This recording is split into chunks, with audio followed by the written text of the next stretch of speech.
오늘은 창세기 강의 16번째 시간입니다. 이삭은 바보였는가? 이삭은 바보였는가? 라는 제목으로 하나님 말씀 증거하도록 하겠습니다. 우리가 방금 읽은 창세기 26장은 이삭에 관해서만 기록된 유일한 장입니다.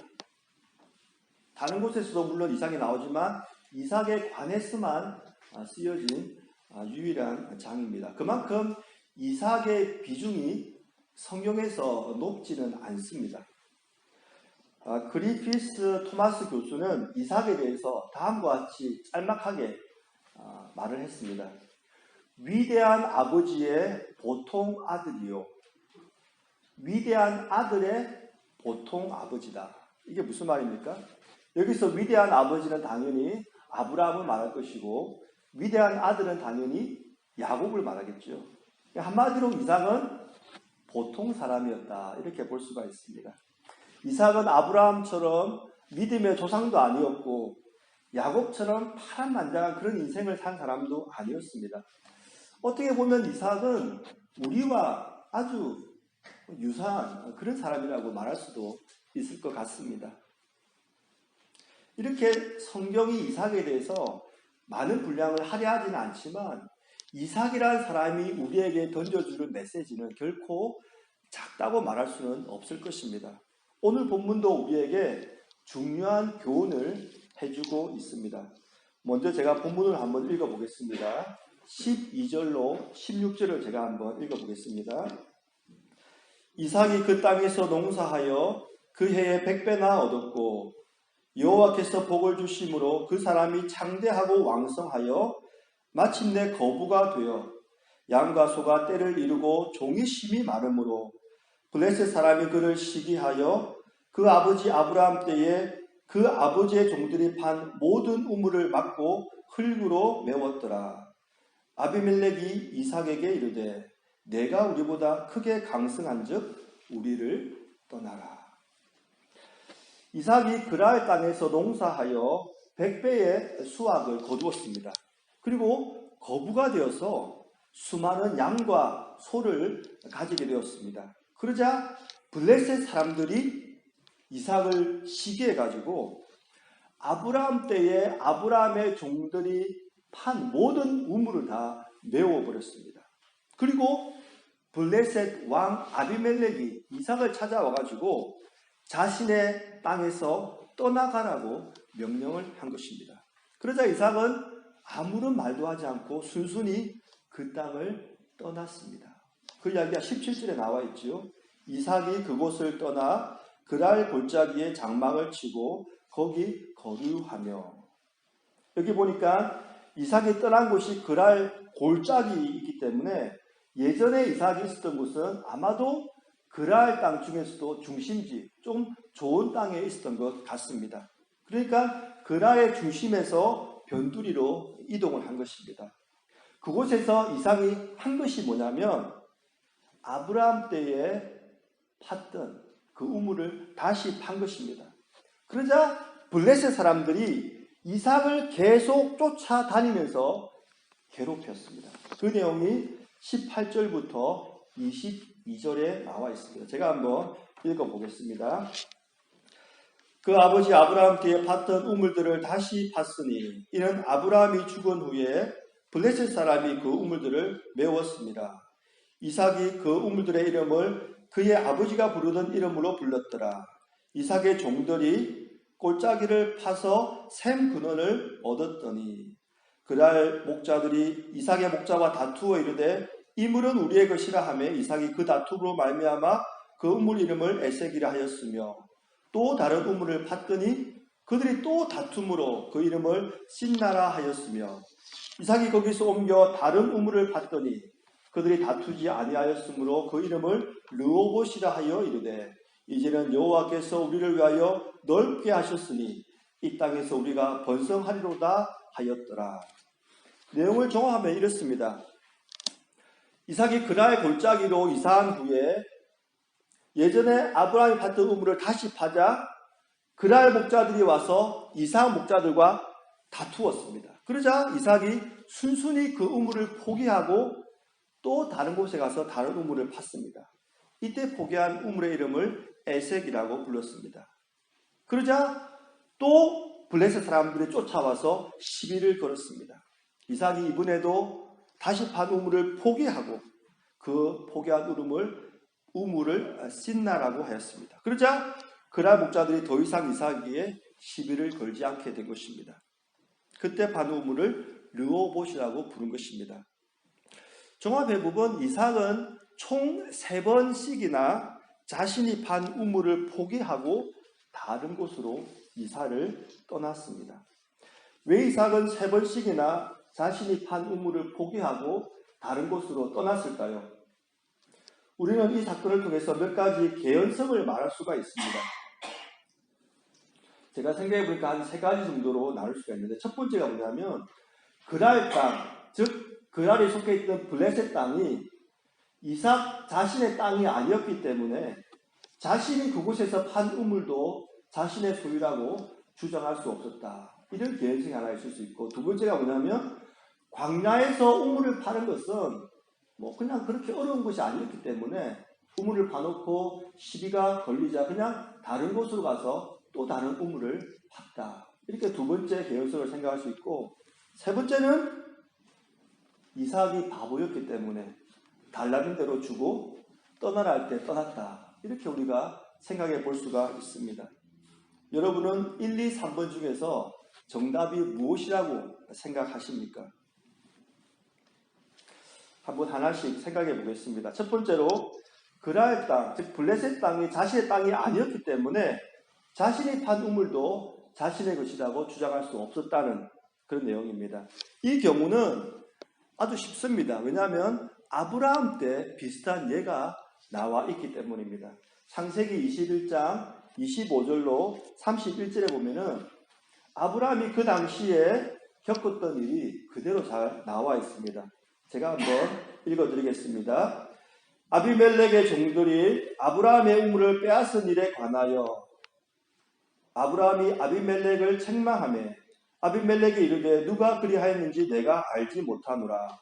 너도 내게 알리지 아니하였고 나도 듣지 못하였더니 오늘에야 들었노라. 아브라함이 양과 소를 가져다가 아비멜렉에게 주고 두 사람이 서로 언약을 세우니라. 아브라함이 7 암양 새끼를 따로 놓으니 아비멜렉이 아브라함에게 이르되 이 7 암양 새끼를 따로 놓으면 어찌이냐. 아브라함이 이르되 너는 내 손에서 이 암양 새끼 7을 받아 내가 이 우물판 증거를 삼으라 하고 두 사람이 거기서 서로 맹세하였으므로 그곳을 브엘세바라 이름하였더라. 25절에 보니까 이렇게 말하고 있습니다. 아비멜렉의 종들이 아브라함의 우물을 빼앗았다. 여기 보면 똑같이 아비멜렉이라는 사람이 등장합니다. 우리가 오늘 본문에도 아비멜렉이 나왔지요. 이 블레셋 왕을 가리키는 호칭인데 사람의 이름이 아니라 왕을 가리키는 호칭이라고 봐야 됩니다. 이집트 왕을 우리가 바로라고 부른 것처럼. 그래서 오늘 우리가 읽은 본문과 이 아브라함 때는 약 한 90년 정도 차이가 난다고 신학자들이 말하고 있습니다. 어쨌든 아비멜렉의 종들이 아브라함이 판 우물을 빼앗았다는 거죠. 그러자 25절에 계속해서 아브라함이 아비멜렉을 책망했다고 말하고 있습니다. 그러자 26절에서 아비멜렉도 그 책망에 대해서 자신의 땅이라고 소유권을 주장하지 않고 자신이 알지 못했던 거라고 변명을 하고 있습니다. 26절에 보니까 누가 그리하였는지 내가 알지 못하노라.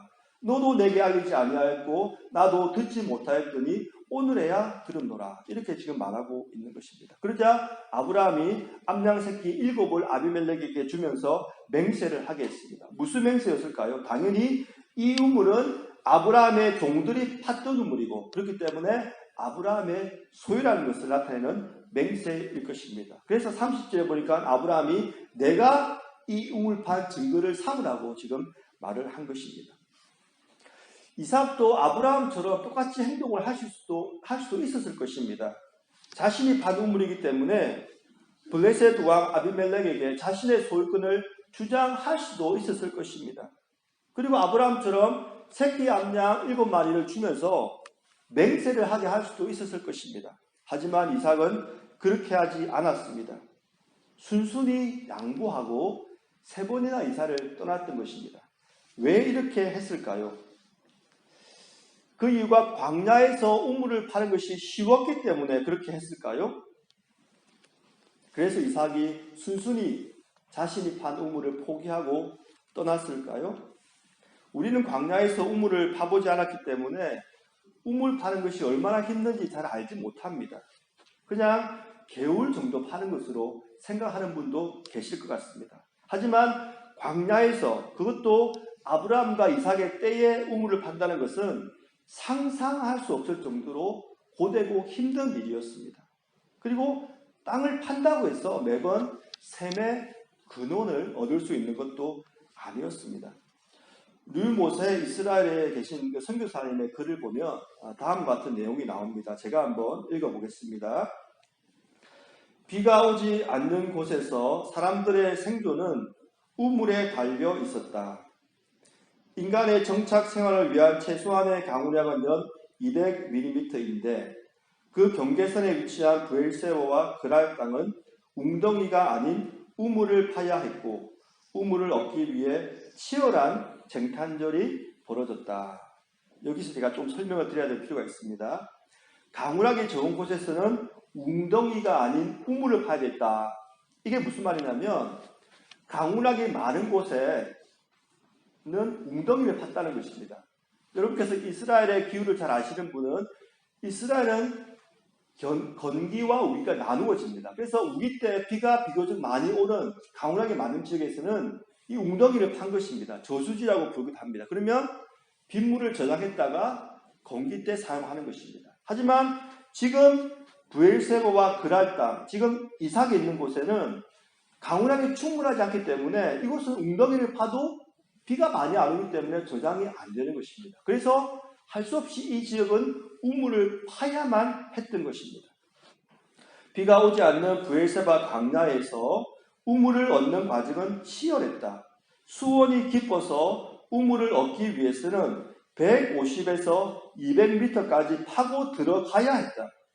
당시에는 오늘날처럼 굴착기가 있었던 것도 아니고 마치 석유를 치초하듯 수년에 걸쳐 팠는데 수원이 아닌 엉뚱한 곳을 파는 경우도 허다했다.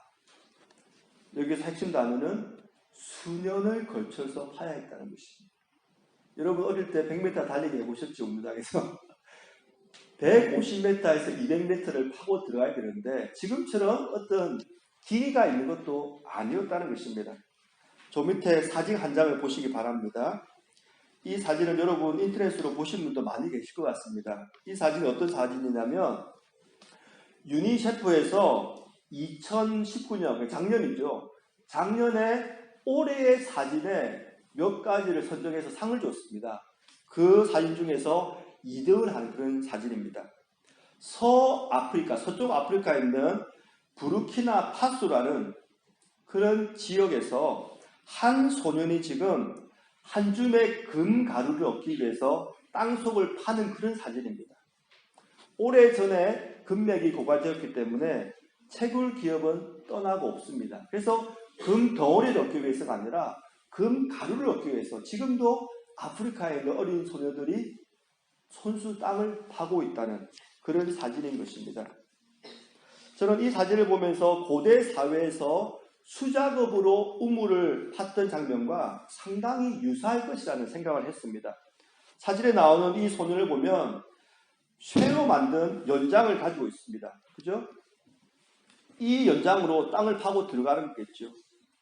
그런데 아브라함과 이삭의 시대에는 이런 쇠로 만든 연장이 없었습니다. 역사를 따져보면 청동기 시대였습니다. 청동기 시대에 주로 사용된 도구는 돌도끼입니다. 왜냐하면 청동으로도 물론 도구를 만들 수 있지만 청동은 무르기 때문에 금방 뭉개져 버리죠. 그래서 땅을 팔 수 있는 힘이 없기 때문에 그 당시에 주로 사용했던 연장 도구는 돌도끼라는 것입니다. 그러니까 이삭이 돌도끼로 땅을 파야 했는데 최소한 150m에서 200m를 파야 했던 것입니다. 여러분 상상이 되십니까? 그러니까 우물을 하나 판다는 거, 그리고 우물을 하나 파도 150m, 200m를 내려가도 물이 있다는 보장은 없는 거예요. 그러니까 당시에 물이 나오는 우물을 하나 팠다는 것은 실로 대단한 것이고 그 우물은 결코 양보할 수 없는 큰 재산인 것입니다. 또 광야에서는 물이 사람과 가축의 생존에 걸린 문제이기 때문에 그런 우물을 하나 얻었을 때 쉽게 포기할 수 있었던 것도 아니었습니다. 탈무드에 보면 이런 이야기가 나옵니다. 광야를 함께 여행하는 두 사람이 있었는데 한 사람의 병에는 꿀병을 가지고 있었고 다른 한 사람의 손에는 물병이 들려 있었다. 그런데 어떻게 하다가 잘못해서 물병에 있는 병이 금이 가서 물병에서 물이 새기 시작했다. 그러자 재빨리 꿀병에 있는 꿀을 쏟아버리고 그 빈병에다가 물을 옮겨 담았다. 그런 이야기가 나옵니다. 무슨 말입니까? 광야에서 제일 중요한 것은 물이라는 말이죠. 그런데 이삭은 물을 계속 마실 수 있는 우물을 포기한 것입니다. 그것도 3번씩이나 말입니다. 저는 아무리 생각해도 이삭은 바보였던 것 같습니다. 이거 말고는 결론이 없잖아요. 그죠? 그렇기 때문에 달라는 대로 주었고 떠나라 했을 때 떠났던 거 아닐까요? 만약에 여러분의 자녀나 여러분의 손주가 이삭과 같은 삶을 산다고 생각해 보십시오. 아마 여러분 속이 터지고 열이 받고 뚜껑이 열려가지고 그 자리에 들어누우실지도 모르겠습니다. 그런데 이삭이 정말 바보였을까요? 표준국어 대사주를 보니까 바보를 이렇게 정의했습니다. 지능이 부족하여 정상적으로 판단하지 못하는 사람을 낮잡아 이르는 말. 이삭은 정말로 지능이 부족해서 정상적으로 판단하지 못했던 사람일까요? 아니면 이삭에게는 우리가 알지 못하는 어떤 것이 있었을까요? 오늘 본문에 나오는 이삭의 행동을 우리가 잘 이해하기 위해서는 오늘 이야기 이전에 나오는 이야기를, 즉 문맥을 잘 살펴봐야 됩니다. 창세기 26장은 이렇게 시작합니다. 제가 창세기 26장 1절로 2절 말씀을 읽어드리겠습니다. 아브라함 때에 첫 흉년이 들었더니 그 땅에 또 흉년이 들매 이삭이 그랄로 가서 블레셋 왕 아비멜렉에게 이르렀더니 여호와께서 이삭에게 나타나 이르시되 애굽으로 내려가지 말고 내가 내게 지시하는 땅에 거주하라. 지금 이삭이 거주하는 땅에서 흉년이 들었습니다. 그래서 이삭이 지금 그랄로 갔는데 예전에 이삭이 어디에 있었냐? 지도를 한번 보시기 바랍니다. 브엘라의 로이라는 곳에, 이곳에 지금 이삭이 있었는데 이곳에 지금 흉년이 든 것입니다.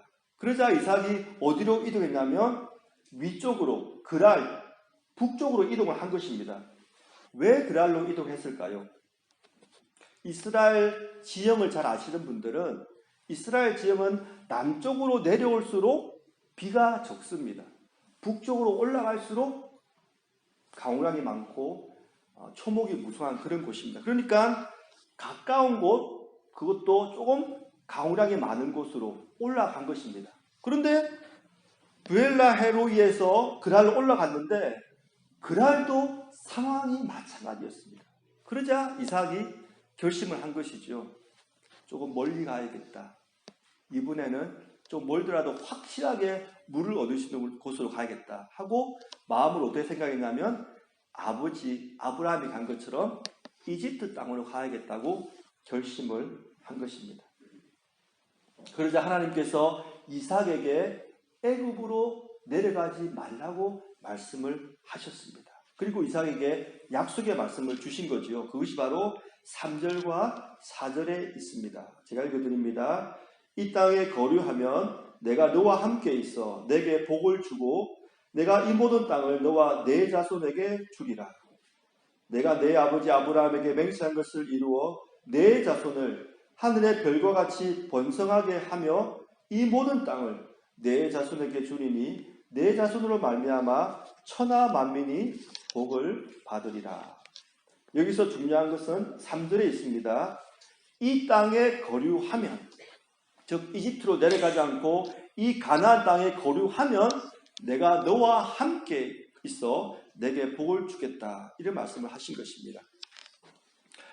하나님께서 복을 주겠다는 말씀은 이전에도 많이 나와 있었습니다. 그죠? 하나님께서 아브라함에게도 복을 주셨고 또 아담과 하와에게도 복을 주신 것을 볼 수 있는데, 하지만 하나님께서 너와 함께 있겠다 이렇게 직접적인 약속을 주신 것은 이곳이 성경 최초입니다.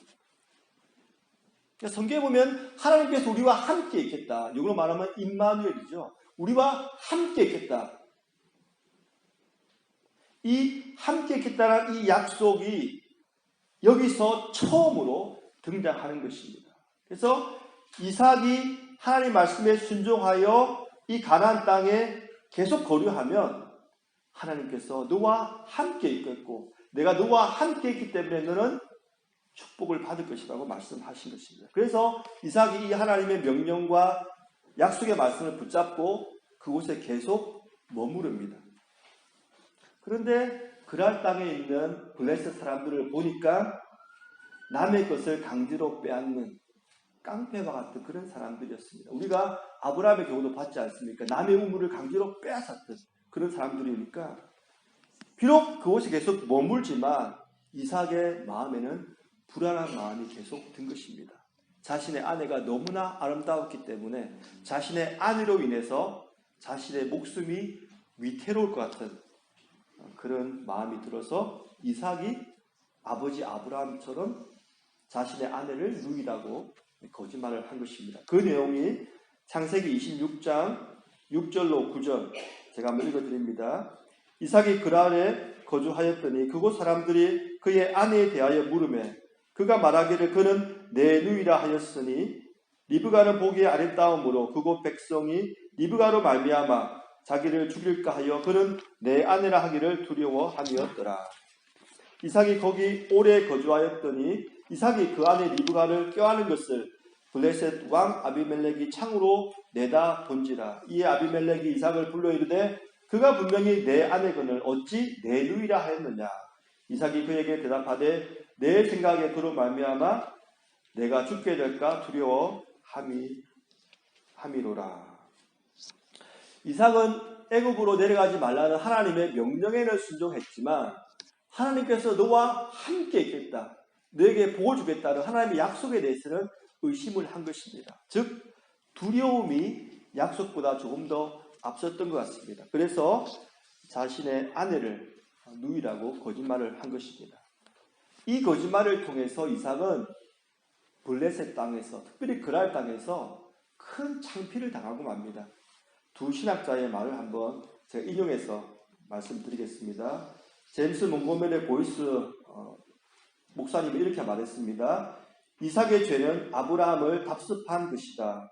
그의 아내에 대하여 거짓말을 하고 그렇게 해서 당시의 주변 사람들보다 낮은 도적 기준을 드러낸 것이다. 그러니까 주위 사람들이 이삭을 보면서 에이 저 거짓말쟁이, 우리보다 못한 사람 이렇게 조롱했다는 거죠. 그리고 워렌 윌스비 목사님 말씀은 그의 이웃들이 그가 거짓말을 했다는 이야기를 들어두고 그를 신뢰했을까?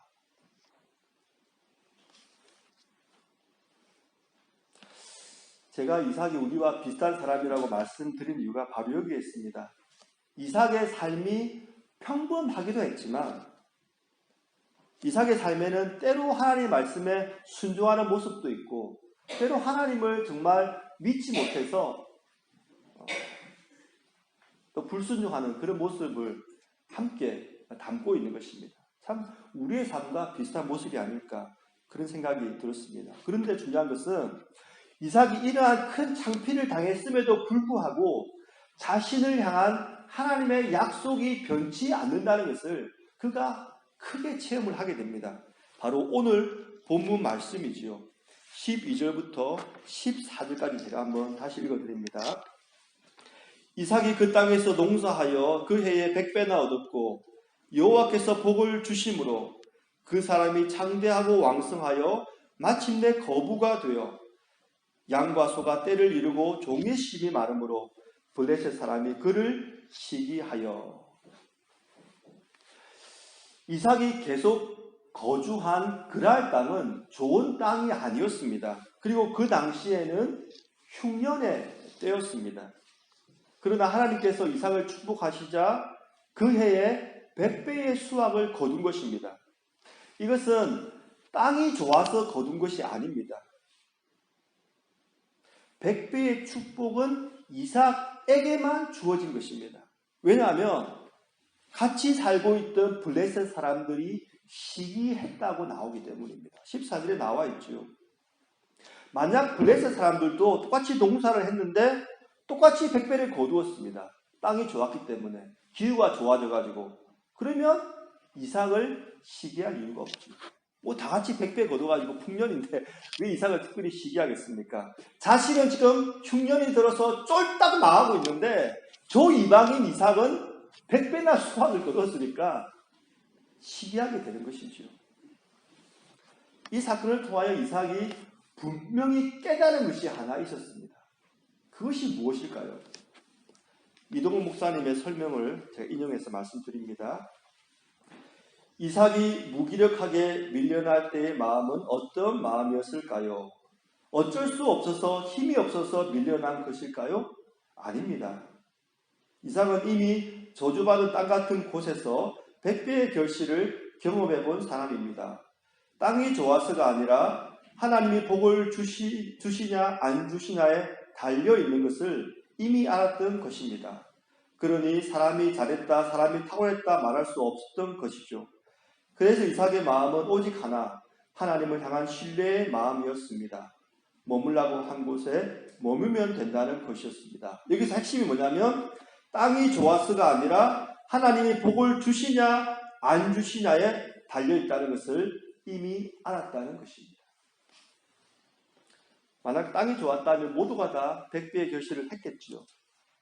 하지만 결실은 땅의 문제가 아니라 하나님이 자신과 함께 해주시느냐 안 해주시느냐 그 문제라는 것을 이삭이 분명히 알게 되었다는 것입니다. 이 사건을 통하여 이삭은 하나님께서 모든 복의 근원이심을 깨달은 것입니다. 사랑하는 성도 여러분, 우리도 마찬가지입니다. 우리의 환경이 문제가 아닙니다. 진정한 문제는 하나님이 우리와 함께 주시느냐, 함께 주시지 않느냐, 그것이 진정한 문제인 것입니다. 그렇다면 우리에게도 이삭과 똑같이 하나님께서 너와 함께 있겠다는 그 약속이 우리에게도 있습니까? 여러분에게도 그 약속이 있습니까? 네, 있습니다. 확실하게 우리는 대답할 수 있습니다. 마태복음은 이렇게 끝나지요. 볼지어다 내가 세상 끝날까지 너희와 항상 함께 있으리라. 내가 세상 끝날까지 너희와 항상 함께 있으리라. 이것이 우리 주님께서 우리에게 주신 약속입니다. 사도 바울은 이 예수의 약속을 조금 다른 관점으로 이야기했습니다. 결론은 똑같지요.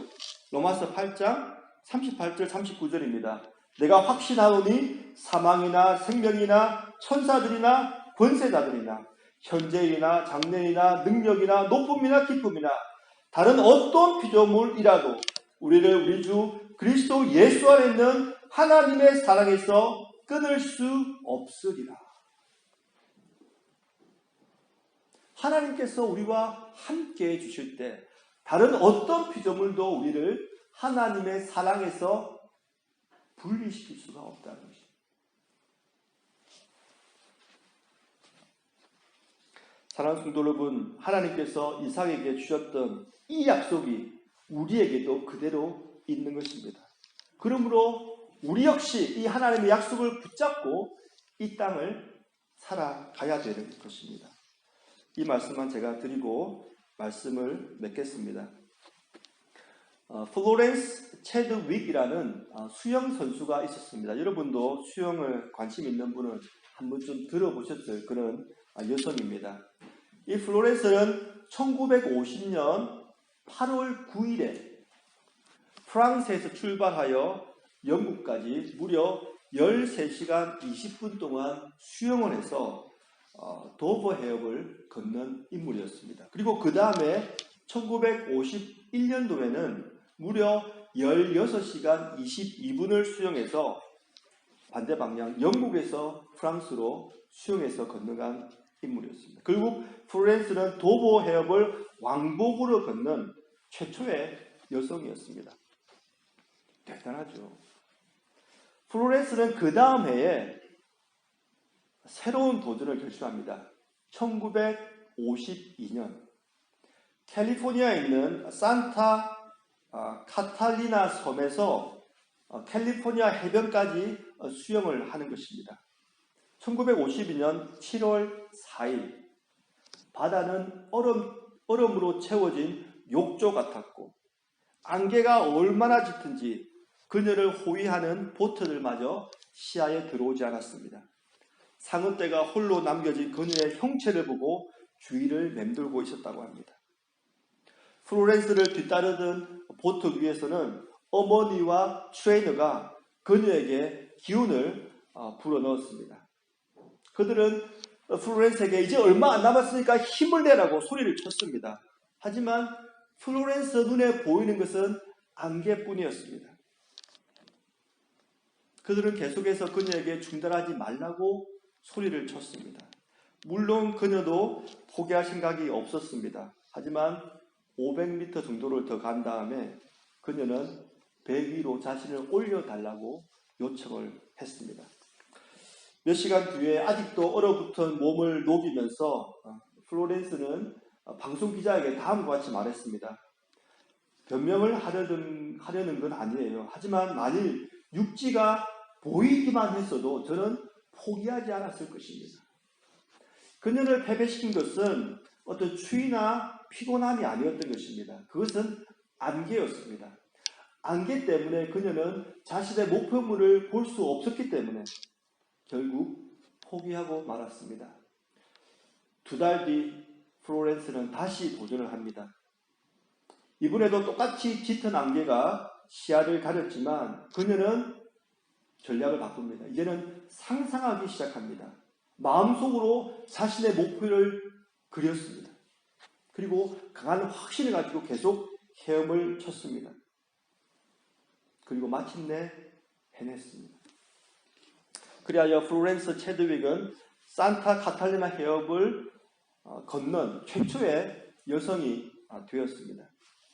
플로렌스는 첫 번째 도전의 실패로 말미암아서 2가지 비밀을 깨달았다고 합니다. 첫 번째는 목표에 집중하는 것이고 두 번째는 목표를 상상하는 것이라는 것입니다. 짧은 단거리 경주 같은 경우에는 결승점이 바로 눈앞에 보입니다. 그래서 그 목표를 바라보고 그냥 질주하면 되는 것입니다. 하지만 마라톤 같은 경기는 결승점이 눈에 보이지가 않습니다. 그래서 마라톤 선수들도 플로렌스처럼 이 2가지 비밀을 가지고 경기에 임한다고 합니다. 눈에 보이진 않지만 결승점에 집중하고 자신이 이 결승선에 들어가는 것을 계속 상상하면서 경기에 임한다고 합니다. 저는 이 글을 보면서 그리스도인의 삶이 이와 굉장히 비슷하다는 생각을 하게 되었습니다. 우리가 집중해야 될 것은 무엇일까요? 바로 우리 주위의 환경이 아니라 하나님이 항상 우리와 함께 하신다는 이 약속의 말씀에 우리는 집중하고 이 땅을 살아야 되는 것입니다. 그리고 우리가 상상해야 되는 것은 하나님께서 우리와 함께 하심으로 그 어떤 것도 우리를 하나님의 사랑에서 끊을 수 없다는 그 모습을 계속 상상하면서 이 땅을 살아가야 된다는 것입니다. 저는 이삭도 같은 생각을 했다고 생각을 합니다.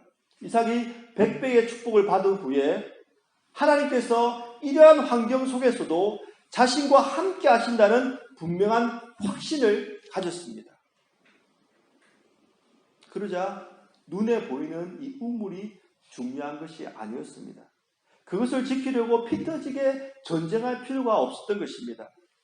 하나님께서 자신과 함께 하시면 이런 우물은 얼마든지 얻을 수 있다고 생각했던 것입니다. 그래서 그는 전쟁 대신 양보를 선택할 수 있었던 것입니다. 이런 이삭에게 하나님께서 밤에 찾아오십니다. 그리고 그의 믿음, 그의 신앙을 인정해 주십니다. 그 부분이 오늘 본문 24절에 나와 있습니다. 그 밤에 여호와께서 그에게 나타나 이르시되 나는 내 아버지 아브라함의 하나님이니 두려워하지 말라. 내 종 아브라함을 위하여 내가 너와 함께 있어 내게 복을 주어 내 자손이 번성하게 하리라 하신지라. 그리고 하나님뿐만 아니라 놀라운 일이 또 발생합니다. 자신을 내쫓은 블레셋 왕 아비멜렉이 자신을 찾아와서 자신과 언약을 세우자고 부탁을 하는 것입니다. 그 내용이 26절에서 28절에 나와 있습니다. 아비멜렉이 그 친구 아우삭과 군대 장관 비굴과 더불어 그랄에서부터 이삭에게로 온지라. 이삭이 그들에게 이르되 너희가 나를 미워하여 나에게 너희를 떠나게 하였거늘 어찌하여 내게 왔느냐.